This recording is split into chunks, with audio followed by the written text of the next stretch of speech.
मोजणी बंद पाडलेली आहे। आम्ही शेतकऱ्यांनी त्याची मोजणी होऊन द्यायची नाही अशा प्रकारचा निर्णय घेतलेला आहे। हा सारा जर परिसर बघितला तर तासगाव तालुक्यातला हा जो परिसर आहे तो सगळा द्राक्षपट्टा आहे। त्याच्यामध्ये एकापेक्षा एक निर्यातक्षम द्राक्ष उत्पादन करणारे हे सारे शेतकरी आहेत। इथं जमिनीची किंमत जर बघितली तर 35 ते 40 लाख रुपये एकर आहे आणि असं असताना कवडीमोल किमतीनं या जमिनी घेण्याचा प्रयत्न या ठिकाणी होतोय।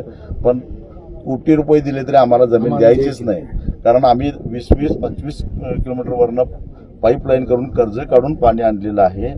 त्याशिवाय 1 एकर द्राक्ष पीक उभा करायला 4 ते 5 लाख रुपये गुंतवणूक करावी लागते।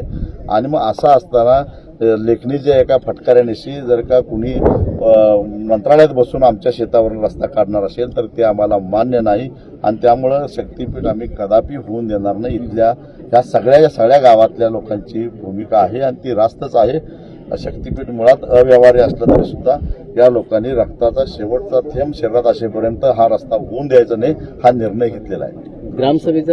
त्याचबरोबर येत्या 15 ऑगस्टला ज्या गावातून हा रस्ता जाणार आहे नियोजित रस्ता त्या गावातल्या ग्रामसभेमध्ये शक्तीपीठ महामार्ग रद्द करावा आणि त्या आमच्या गावातील 1 इंच सुद्धा जमीन देणार नाही। सामान्य जनतेचे खुले व्यासपीठ संपादक आहेत विश्वासराव आरोटे।